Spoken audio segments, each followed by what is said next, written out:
So much for tuning in. Today is super special to me, one, because, well, I'll let them explain why they're here in a second, but this is my first time doing a duo on my show, you know, so I'm so excited, big things happening, but I say all that to say, please introduce yourself and tell everybody why you're here. Yes.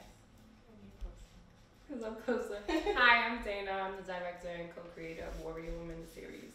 Yes, and my name is Kiera. I'm the executive producer and also co-creator of the Warrior Woman series. Okay, so can you guys just, tell us a little bit about yourselves? Well, during the day, I actually work for MGM Studios. I'm on the marketing team for their premium channel, Epix Network. So I do a lot of the marketing. Talk to you. I do a lot of, I help support the marketing team and their campaigns for the shows we have on Epix Network. It's a premium channel, so our competitors are HBO, Showtime, those people in that space. But that's during the day, so being creative with that, coming up with, cool plans that people see, whether it's on a city bus or a magazine. And then in my spare time, directing just dope content for people of color and just making sure those narratives come out, whether it's realities, unscripted or scripted. So Perfect. Hence Warrior Woman, unscripted. Yeah. My name is Kiera. I'm better known as Key. So weird to call myself Kiera. But during the day, I wear a completely different hat. I work with autistic kids as a behavior therapist. So during the day, I'm with kids constantly, teaching, helping them learn and learning from them as well. And on this side, mostly producing, acting, anything film, performance, theater related, poetry. I do a little bit of everything. But anything, like she said, entangled with the arts for women of color, for people of color, just making a difference, Right, so how did you all get into acting and producing and writing? For me, it was funny because my parents were always really big on having just cameras around the house. Really? So I used to just pick them up, trying to be safe with them. I used to just pick them up and just try to do my own little thing. And then YouTube coming out, us being millennials, YouTube came out, and that's when it was very free. There was no advertisement. And I used to post videos just joking around. And little did I know that I just kind of gravitated towards doing more digital things and then writing. And it just kind of blossomed from that, high school to college, and I realized they go great together. You can not only just write creative stuff, they can turn into screenplays, they can turn into a larger motion picture. Especially being millennials, we like bite-sized stuff, so YouTube is the easiest thing to gravitate to. So for me, it just kind of always made sense. Just kind of went together. And that's really as simple for me. Yeah. And how about you? Same for me. It was kind of like a flow. As a kid, I was a very emotional person, especially with TV. My aunt always tells this story of I was 5 years old. I'm sitting up to the TV like this, crying at Touched by an Angel. So I've always knew I could use my words to make people feel. So that kind of got me into acting. And then just recently, probably post-college, I've started getting behind the camera and doing more production work. Just kind of a yearning to put my own content out there, like Dana was saying. I can do other people's stuff, but now I want to show people what I want to do, some of the things that I want to produce. So it kind of just flowed into a whole. I see. Yeah. So Warrior Woman, tell us a little bit about that. Warrior Woman. It's so hard. As simple as it is, it's so hard because it brings so much emotion. But as simply as I could say, Warrior Woman is for women. The everyday woman, your sister, your cousin, your mom, yourself. And it really is just to give women of color, the everyday woman of color, just a voice. And that's really it. It's not about social media following. It's not about, someone who has something to promote. If you do, cool. But it really is not for that. It's just talk about taboo topics in a safe space. You may not know me, but in this conversation, it's you've known me forever, and I've known you forever, and I can understand that. And I'll show you in a way that you're not going to feel after the conversation you're going to regret it.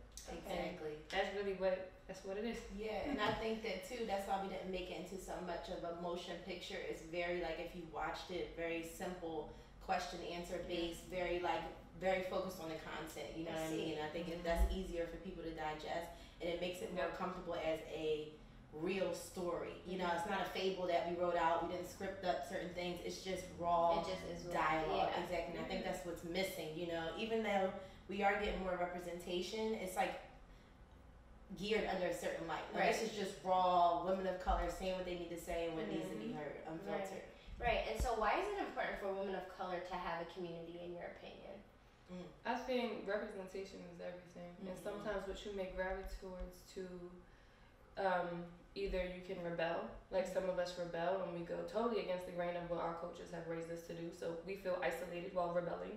We know we gotta keep going, but we feel isolated. Right. So having someone kind of step outside the box and you see them doing what you want to do is comforting. Right. Or if not, you kind of fall in line with what your culture kind of put on you. Like, you know, I'm Puerto Rican, so we have a lot of either cooks, hairstylists, or people in medical. My mother would have loved for me to be a nurse.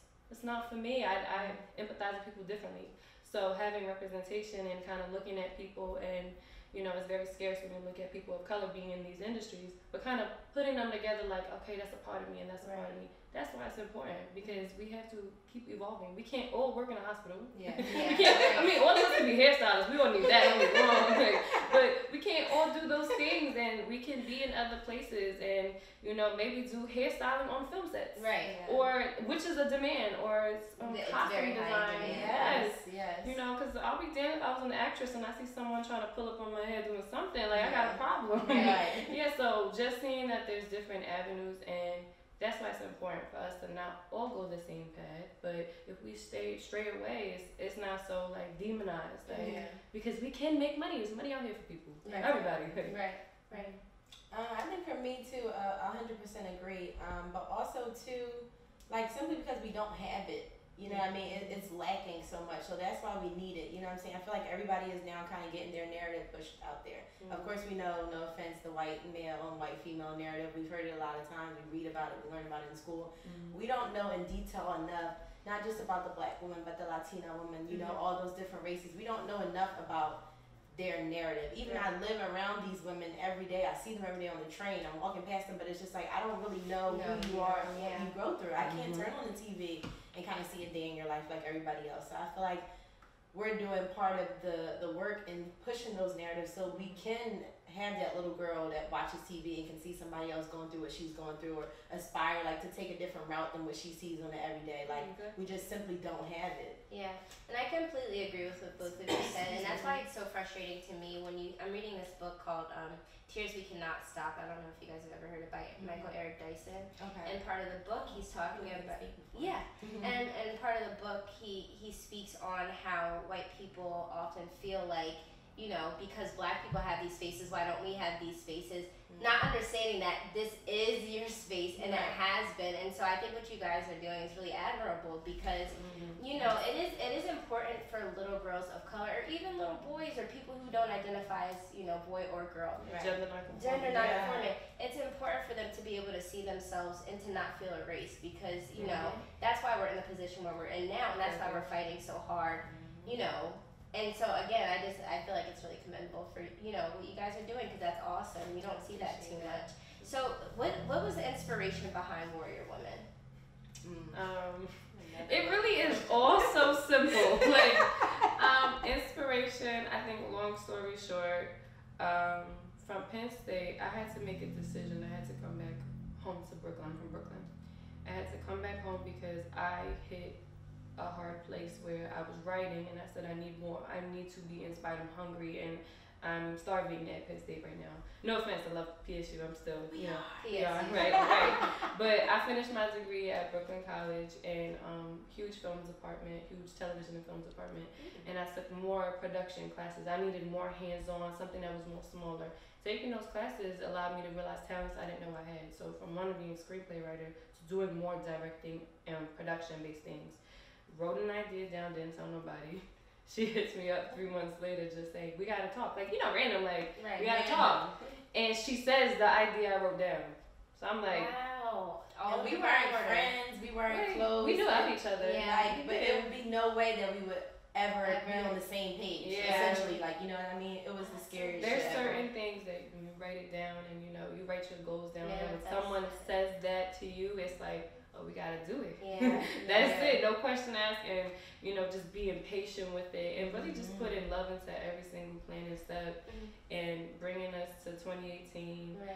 Being able to just start production on the Philadelphia episode, and just taking time with that as well, and really kind of just learning throughout that whole process, from my experience on being behind and her being in front of the camera, and just trying to put that knowledge into it. Right. That's really how Warrior Woman came, and then she's from Philly, I'm from New York. That's how we got the New York episode now that we're working on. So that's really it. It was an idea that me and her had separately, and she just felt like I gotta talk to Dana.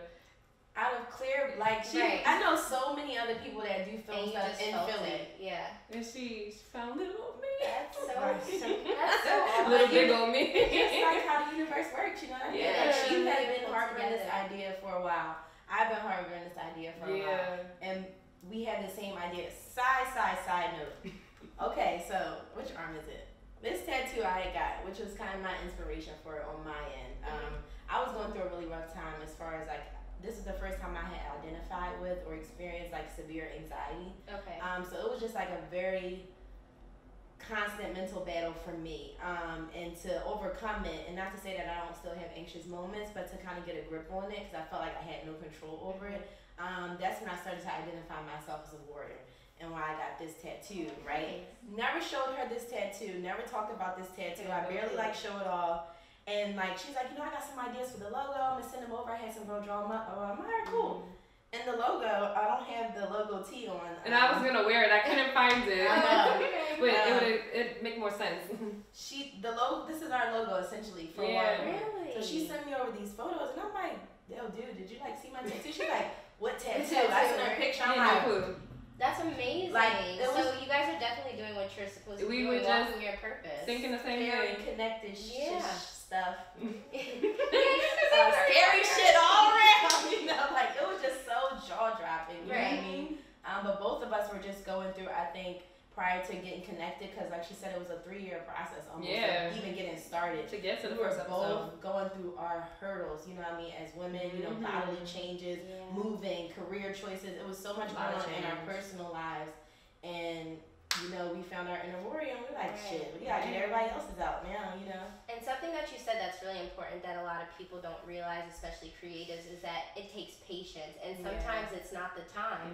It took me years to start my YouTube channel, but nobody would know that, because that's not the stuff you publicize. And I think a lot of people especially creatives, put a lot of pressure on themselves, because now we're living in this era that's like, oh, I have an idea, I gotta put it out right away. And sometimes it just doesn't, sometimes it does, but I feel like anything that's worth having takes some time. And and it's just so funny that you guys have that story. I'm just gonna talk about myself for 2 seconds. Because me and my partner Colby, actually craziest, bizarrest shit. So our dads grew up together, like right around the corner from each other. His dad actually, what is it called when somebody does a funeral? He's a funeral. Okay. Well, he's that person. Yeah. The funeral holder. Right. So back in 2011, his dad did my grandfather's funeral. I had no idea who he was or anything. We ended up following each other on Instagram, and he was supposed to do I had a radio show in college. He was supposed to do my radio show, and it just never worked out. I think he got busy or something. Months later, I'm like, I remember this guy. I'm going to have him on my show. So I find out we have all these crazy connections, and he was just supposed to be a guest. Right. So the day he was my guest, the person who helped me before, could not show up and just didn't come. Wow. And so now it's been, since October, and we're just a great team. So it's just funny how stuff works like that. Just works. It works in place, and we're happy, right? Yeah. We're happy, right? We're happy, Right. So, sorry, yes, I love it. Yeah, so what would your show have meant to somebody like you when you were younger? That's deep. That is deep. You got another answer for that. For me, because this was, I was a sensitive kid, so I felt like, things I were going through at the time were always a big deal for me, but they weren't really a big deal. I feel like this Same. I was very dramatic. Yeah, I was just I got to break my toe, and I'm like, oh, it's the end of the world. Yeah, and then I realized when some real shit started happening, like, oh, bitch, I wish I would break a toe. You know what I mean? Break my toe. Yeah, right. So when I got to the point of me dealing with this anxiety, and I say it's the hardest thing that I had ever dealt with, I would have knew not to be so hard on myself. Because for me, I'm like, I don't fail. I don't have breakdowns. I don't really melt down over stuff. Stuff for me is so trivial. I'm weak now. And I just kind of bashed myself into this dark place, and that's what I felt like kept me down so long, because I felt like, one, I wasn't opening up enough in the beginning, and two, I felt like nobody else around me was going through what I was going through. So for me to see that women have gone through certain things and been in dark places, because even my family and the women in my family are like very strong-willed, don't talk about it, move on, move forward. And so I'm like, damn, I can't even speak about it. Nobody's going to understand. Nobody's going to know. I'm weak, this, that, and forth.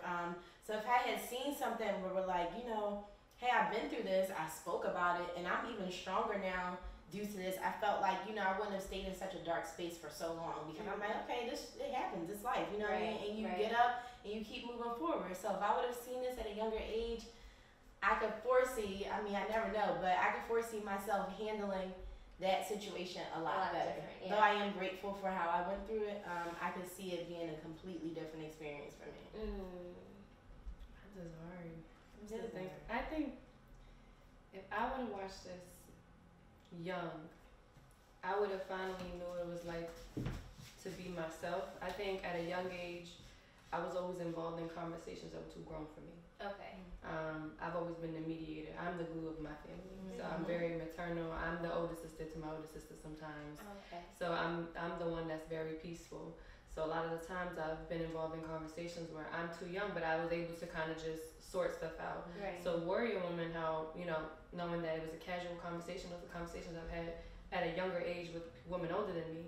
So, sometimes the stuff you hear at a young age, it can consume you. You feel like you know a bunch of secrets that you wish you never knew about people, but you empathize and you sympathize and kind of learn through those people. So if I would have watched that at a young age, I would have felt like, wow, I can hear what these people are saying and know that I'm not alone, that they're talking to someone else about it, or they're not putting that all on someone that young or that old. I just knowing that there's other forms of outlets to go about things, and sometimes those can be public, those can be written, those can be without sound. So I think it would have made me feel like there's people out here speaking their truth. So, and hearing some of the things that the women have said, or if I was watching people say that, probably would have been like, eventually when I go through that, I know there's safe spaces I can talk about it. And maybe allowing me to want to be in front of the camera.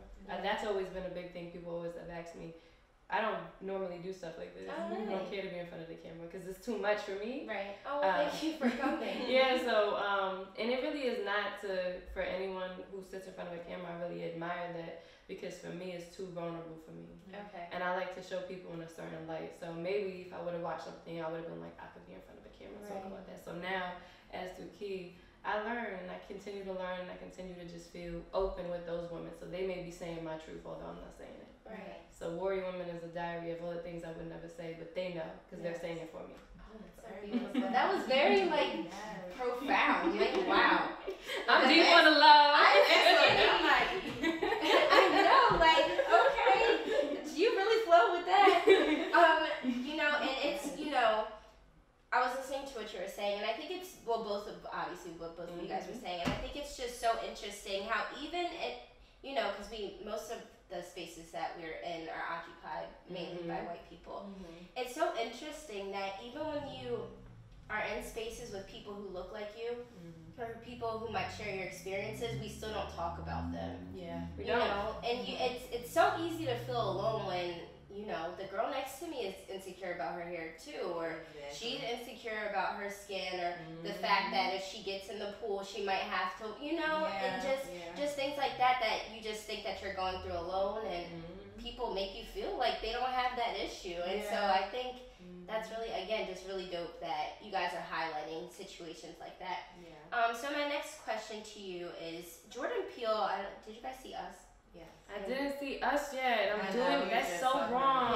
Yeah. But I saw Get Out, but I'm working on it. All right, well, he saw Get Out. But he shared that, he wanted the majority of his films to be mainly black, or with starring mostly, people of color. Is that what you guys intend to do as well? Or is there, do you guys want to cross over at some point? Or are you really just interested in telling the stories of persons of color? Or have you not thought that far? I haven't dealt that far, I'm going to be honest. But right off the spot, right now, I can say this particular project is definitely aimed towards people of color. I believe that's all we need to tell for right now with this particular project. As I grow as a writer and producer, actress, or whatever, I can see myself including other races, mainly white people, because they are a part of the story in some sort. Now, how I'm gonna, paint that light, maybe I won't make the white savior typical movie, but they do play into our everyday lives. So I can't say that I wouldn't use actors or actresses, but I will, for the most part, prioritize, people of color story first, again, until that void gets filled. My friend asked me this question when I was on his talk show, like, is that just like my main goal? Like, kind of like fuck the white story and just tell people of color. It's not so much fuck the white people's narrative. It's just, okay, we gotta even the playing field a little bit. To the point that everybody's narrative is equally told, and then we can mix and match and play around with different things. But I feel like it is my duty as a storyteller to kind of tell that part and bring that up to a quota first before I focus on so much of an inclusion aspect, I guess. Right. For me, I think as I started understanding what I like to write, it only fits for Black and brown people. Okay. So that's my priority for leads.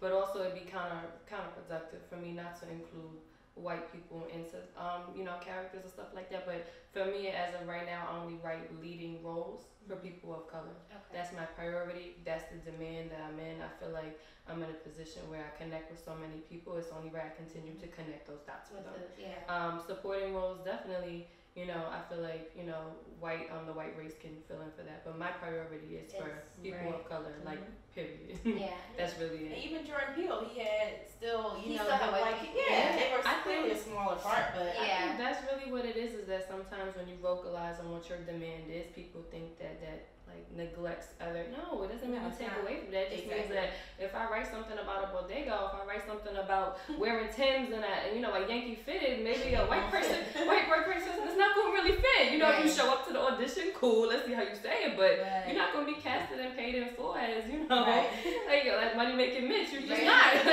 It just doesn't fit. So just the stuff that I write just caters to a certain crowd that's gonna get it, from the dry humor, sarcasm to some certain lingo, and it just fits better for men I grew up with, women I grew up with. Right.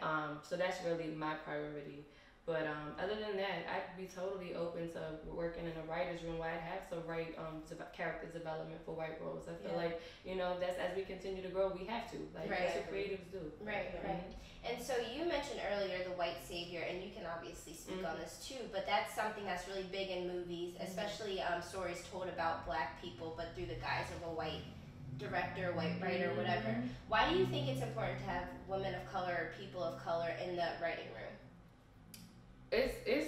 I feel like for me, it's so important because you need another perspective. We live in a life that's built off of perspective. Right. Whether someone picks out the painting on a wall, like, why is the wall red? That was a perspective of someone picking that. Right. So if you don't have a writer's room that resembles your, I don't know what neighborhood you live in, the neighborhood I live in is mixed. Yes. If you want a show to be successful, that has to mirror those neighborhoods. Urban cities, major cities are diverse. There's no major city in America that does not have a multitude of races. Right.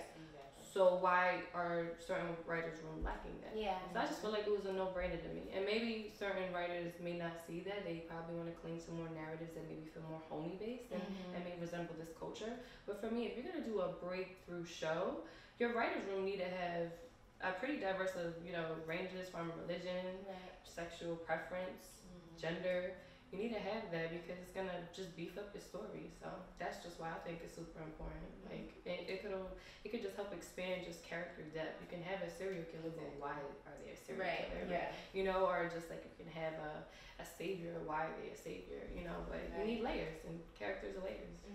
Yeah, that's exactly how I feel as far as perspective. I feel like you can tell the part about the white savior, because usually it's to help with something monetary or something capitalist related.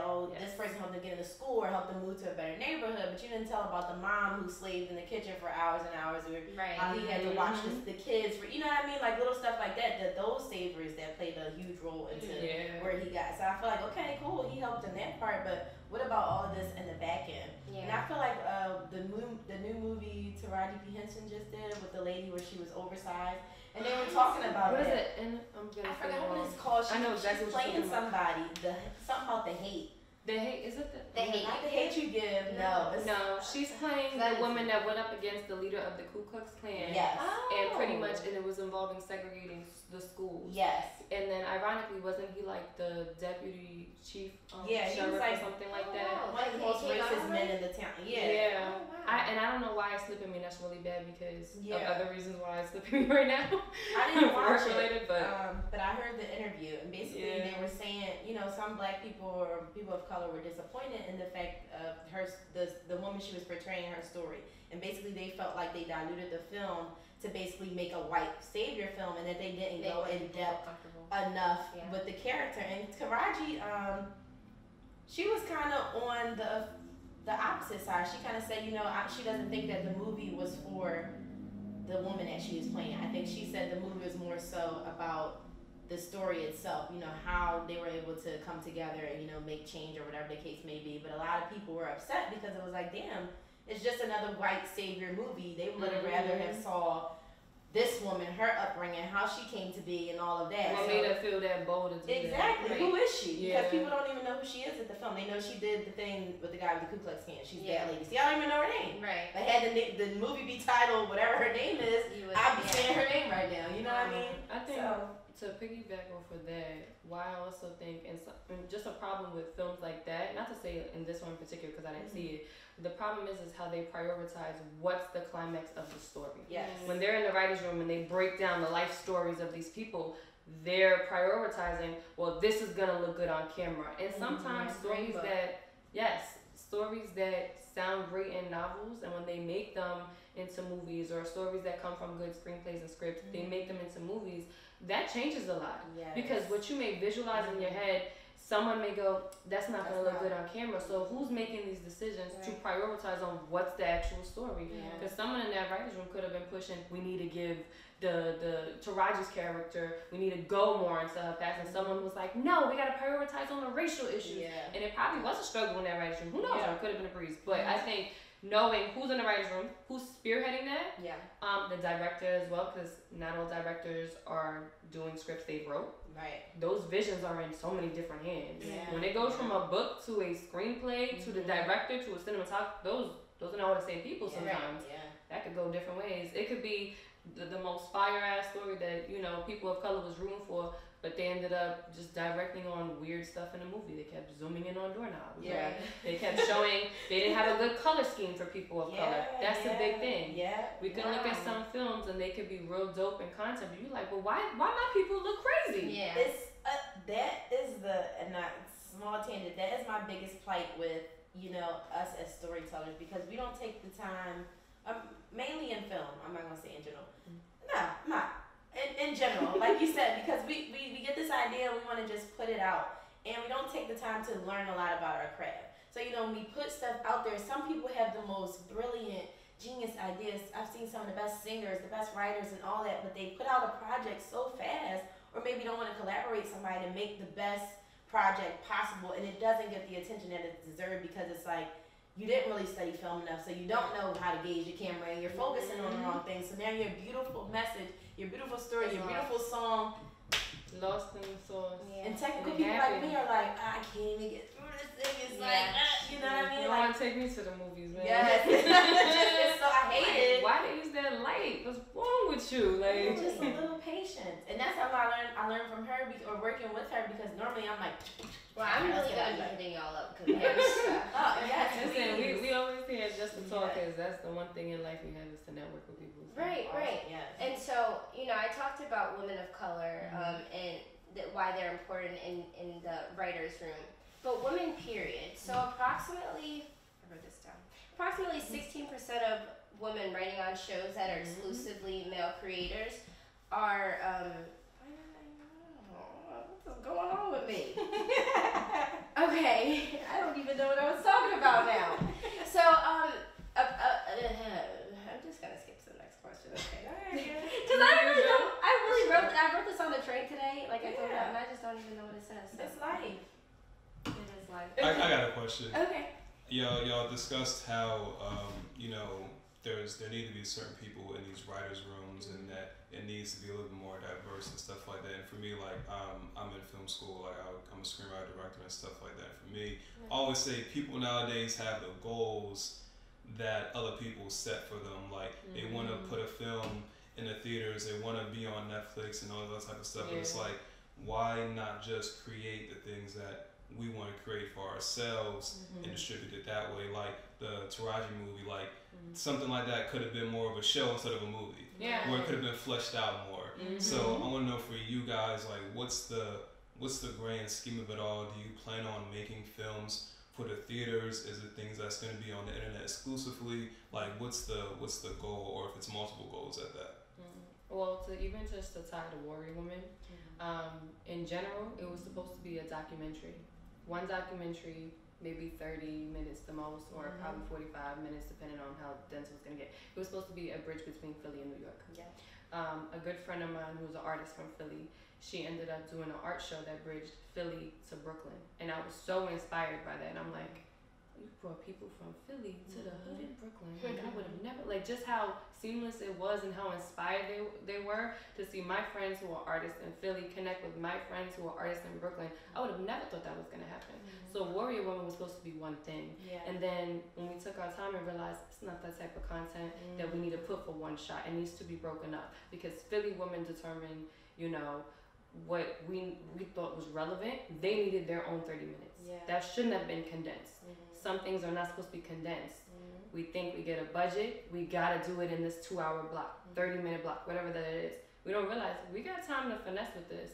So for Warrior Women, we realized, no, every city and every woman we talk to, they have to have their time to talk.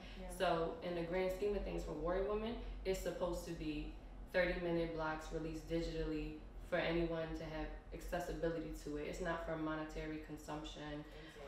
Compensation. It's not for that purpose. So that idea specifically, it was, you know, going one way, and we realized after thinking and putting thought and love into it, no, we need to break this down a little bit more, because women need more time. We got some shit to say. So an idea like Warrior Woman and what it is exists like that, and it's broken down for a reason.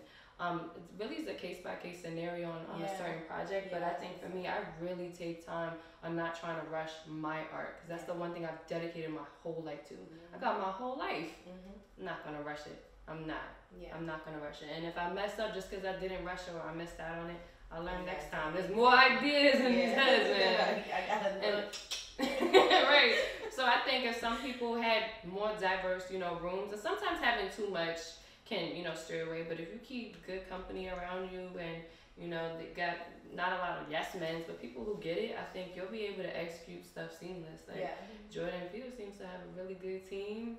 But another example of a white man is Adam Sandler. Look at all his movies. His whole squad in all the movies. I mean, we want to talk about that all the time. All his friends. Saying 10 people in it in every movie. I don't care if they just everybody get a check. You get a check. You get a check. You get a check. Like, for me, I found that, you know, Eddie Murphy did it as well. You know, whether he's playing the characters, but he put his people on too. So I feel like there's men who've done it. So although women, we need more resources, but point blank period, depending on the content that you're trying to create, put some time into it and think, maybe you don't even gotta be that long. Maybe I could do multiple versions of it and shorten it down. And that's what I was trying to get to, because like I said, a lot of people they think their dreams are theirs, but they really aren't, and they think that everything they need to do needs to be this standard traditional way. When it's like, no, like these stories, they aren't meant to be condensed. They're not meant to be 2 hours. They're not meant to be an hour and a half. Like they're meant to be told continuously. That's what stories are. They're a continuous tale that needs to be told, you know, so. And I think once you take that cap off, or that expectation, or that reward that everybody's chasing, you know, as an actress, I'm always like, oh yeah, I'm gonna go to the Oscars, I'm gonna win this, and then as soon as I realize, like, I don't even think about that anymore. Like, I just want to do something I'm happy with, that I can put my feeling in. Your span reaches so much further, because instead of you trying to be this like methodical ass person that are trying to, let me hit every mark, let me have this content, let me do this so I can get to this place, and then you don't get it, and then you feel like your whole career is for shit, like you didn't do anything for anything. Once you take off that cap, you're like a fucking butterfly. You know, everything you create is beautiful, it's true, and that's when people gravitate towards you. Like Chance, I don't know, now it's become like a myth thing, but He never signed a deal. Everything he did independently, and he got a Grammy. Yeah. Off of just being independent. You know what I'm saying? And that's what's rising right now. Independent artists, independent work, independent films, everything independent. And I feel like now we're starting to overshadow these, you know, bigger aspiration, big corporations that we have, like Sundance and all these movies and films that are coming from indie, you know, production are blowing the hell up. Yeah. So I feel like we're past that time, you know, of sort of like reaching someone else's goal and looking towards a certain standard. I feel like now our generation is kind of bringing up the rise of indie, and I hope we can stay consistent with that because we can make new norms and create new things. Yeah, a lot of stuff needs to change.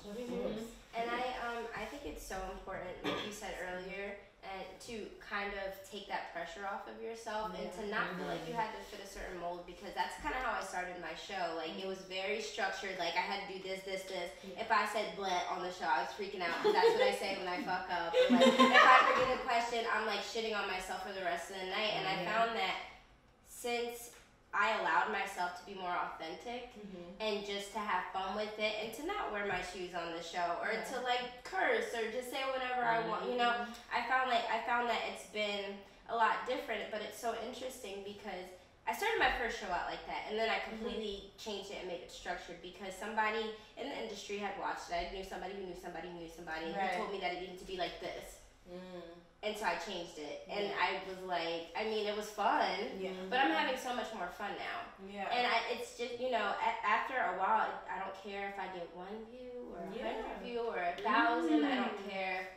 I have 1 million subscribers. If I only have the 100 something that I have right now, you know, it definitely does make a difference, and people can feel genuine energy. You don't have to be in somebody's face for them to feel that you're real. People can feel that through your work. And you can't buy that. Yeah.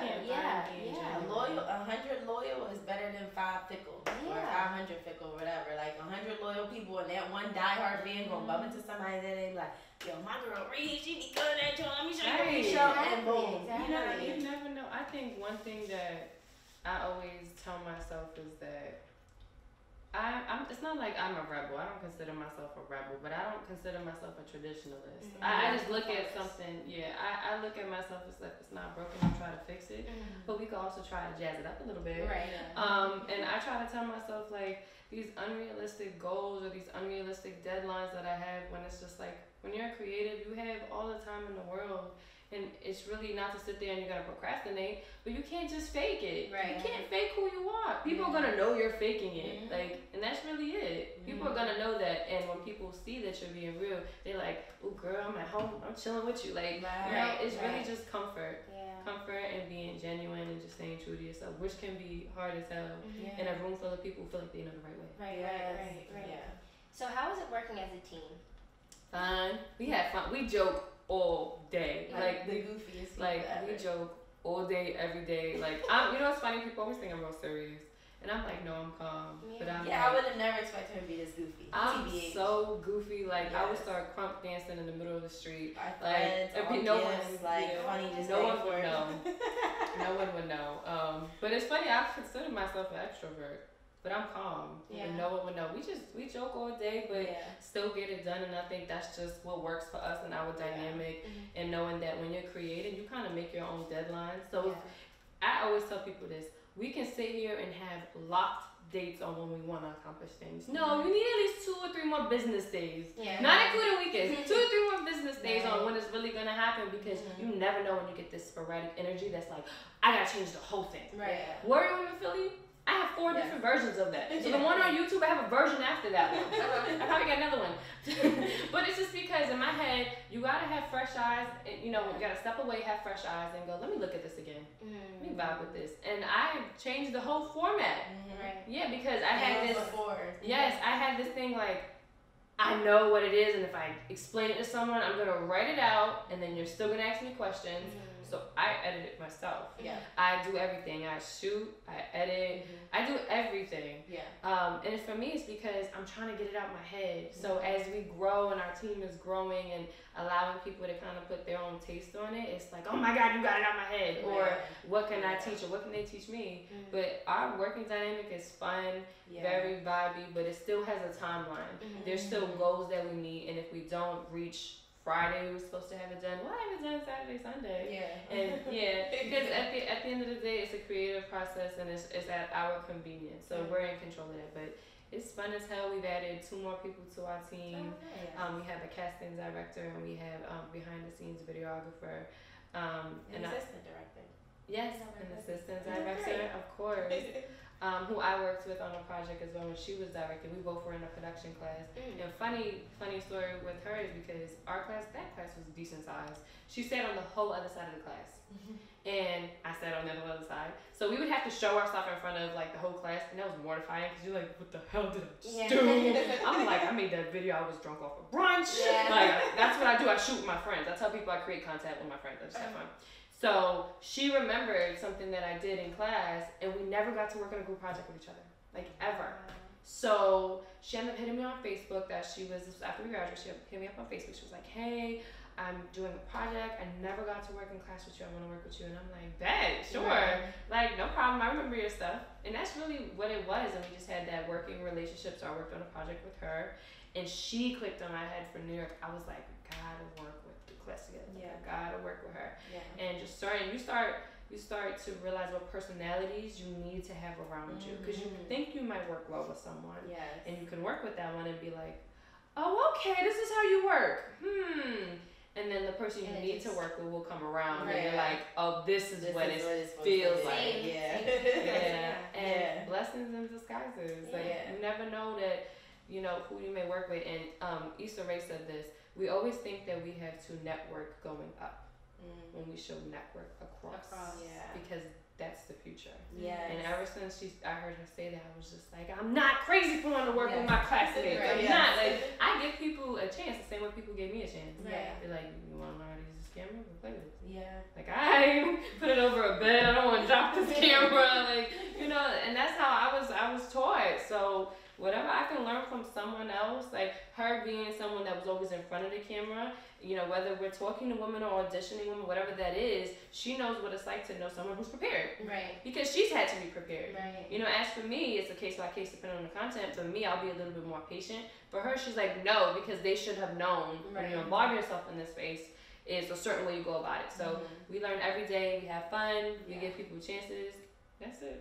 Definitely. I think we do a good job of, like she said, kind of keeping it flowy, but we also like have each other's back. So it's like, okay, if we set a deadline for something and I know this is her task or this is my task or vice versa, and somebody has a hard day or it's kind of rough, it's like, all right, well, I'll send an email if you wanted it or cool. Or we'll check in like, well, hey, do you need any help with this? Like, because at first it was just the two of us that did everything. Oh my God, I don't know how we did it. To finish, you know what I'm saying? Like, and it was hard, but it wasn't as hard as it seemed, because we always had each other and we always kind of knew where we were headed. And also with working with people, it's hard to find people that have the same amount of drive with you in a project. Like, had I had reached out to somebody else or she reached out to somebody else to get this idea done, it wouldn't have been the same for them, because like we explained, she internally had this idea, as did I. So when we came together, we both equally felt like, this is our child, we have to make this happen. Versus if I asked, hey, I see him down the street with a camera, like, hey, you want to do this thing or whatever, it wouldn't have worked, because it's not his baby, it's not his project. So for us to have the same motivation, the same drive, and still be very determined women, it just really happened to be like one of the best working relationships that I've ever had. Because normally you get somebody who's really talented, but it's really not their thing, so it's kind of like to the back of their list, you know what I mean? Now we have somebody who has the talent, the time, and the drive, and so, plus the goofiness, you know what I mean? And it just worked out. Like, we talk about it all the time, how it just kind of, again, flowed together. We thought about putting a video together of how we act behind the camera. Yes. Just so people can see how goofy we really are, all the stuff that goes wrong. Yes. But we'd be like, okay, it went wrong, we'll figure it out again. Like, behind the camera with us, real warrior woman. Jokes all day. We joke all day. It'd be just a lot of laughing and just like trying to figure it out. And that's life, right? That's almost any job. We just trying to figure it out. Right. And so, where do you guys see the future of the show or of your partnership period? That's 2 questions. Let me think about that. Boy, I gotta take it on the first one. Warrior woman gonna blow up. I'm talking about, man, by the time we get to the 5th city, we got a whole gallon full of people, got autographs, trying to do all this, setting up other events. Like, I just see it being, I don't know, tons of people with the shirts on and outside and, you know, networking and building bonds and having other events. And it's just like, okay, Warrior Woman's coming in town. Somebody's on the radio announcing it because it's that big of a deal. Like, every time I think about it, I get so excited because I just can feel it. You know what I mean? So I don't even think I can fully, like, explain where I see it going, but I'm probably making a dream in my head, but dreams come true. So yes, I got big hopes for this thing. I agree. Definitely making it a world conversation, having different women from different backgrounds, and just really intersectionality across the board in all the states we go to. Making sure that women feel that they can identify and let that keep growing. Yeah. Like exactly like that, and letting it not have a structure, but letting it have goals. Okay. Because I feel like with Warrior Woman, we didn't really put it on like any sort of like comparison to anything. We didn't really give it, you know, just these titles for it, like saying like it is a web series, it's for the web, but it's not like we won't have maybe extended versions of it. We're letting it live on its own, because who knows, you know, in New York City, maybe it's just gonna be longer than 30 minutes. Maybe because it deserves to be that because of whatever that the women are talking about, and we just letting it live on its own. So however it wants to grow, it can grow.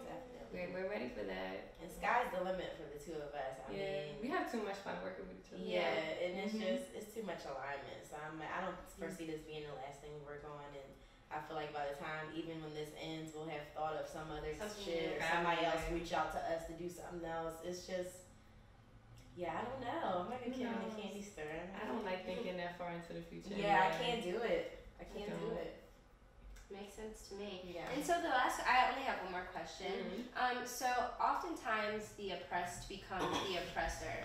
And I included that in here because so often people in our community don't support us. And I think that largely in part has to do with us feeling like only a certain amount of us can make it. There's only that one Hispanic girl or Hispanic man or that one black girl or black man who can make it to the top. Do you feel like that's affected your process at all? For Warrior Woman, no. Yeah. Warrior Woman honestly it's been really beautiful. It's just like therapy. Like how you see people who want to get a therapist or they go to a support group or they do community service. It's really just people genuinely showing up. Have I experienced stuff like that? Yes. I think I've done so many internships, probably at most of the major networks in New York. And it was like that, where I look around the room like, all right, they picked a light-skinned Puerto Rican because they didn't know what the hell I really was until they saw my last name. I felt like that before. And so has my other people of color counterparts. They felt like that, where we had to look out for each other. So I felt that in many different occasions, which is why when working for certain networks, whether they're digital-based or whether they're cable linear-based, you gotta shop around and don't ever feel discouraged, because that's not the real world. In a corporate sense, maybe, but there's other networks and parent holding companies of these television networks or film companies that'll make you feel like you don't have to be competing with someone that is like you. Like we should be together. But in other spaces I felt like that, but for Warrior Women it's not that. Not at all. I think this is the most outward love I ever felt about a project, the most organic support I've ever gotten from a project. And it's crazy because we're not the face of the project. Like these are our faces. You know what I mean? Like we don't put our, we're not all in the camera. We don't make video announcements kind of about like what's going on. It's just the brand, the message itself. And this is probably, like I said, one of the most genuine feedback and genuine support I've gotten from so many people. And I think that I do have a good not even a fan base, but like a support group. I do have people that I think will rock for me, but this scope has reached so much further than that. So this is by far, I haven't experienced any of that. On the creative side, definitely, and I definitely agree with Dana with the corporate side, but even just like on the indie side, it's like kind of like you feel like if your friend's making music, or not even a friend, like a peer's making music, you can't like share their music or support their music because that'll take away from you doing music. When that's like, y'all do completely different artists, you know what I mean? Or even doing poetry, and then there's another person doing poetry. I'm gonna share your poetry because you're not gonna say the same poem as me. And me sharing your poem is not gonna take away from the poem I'm gonna post. I think that's the fear that we have. A lot of people feel that way. They just don't take my shot. And that's not the case. Or maybe they will get noticed first. Okay, but then they're going to remember you being a genuine support and you having genuine talent, and then and now you connect.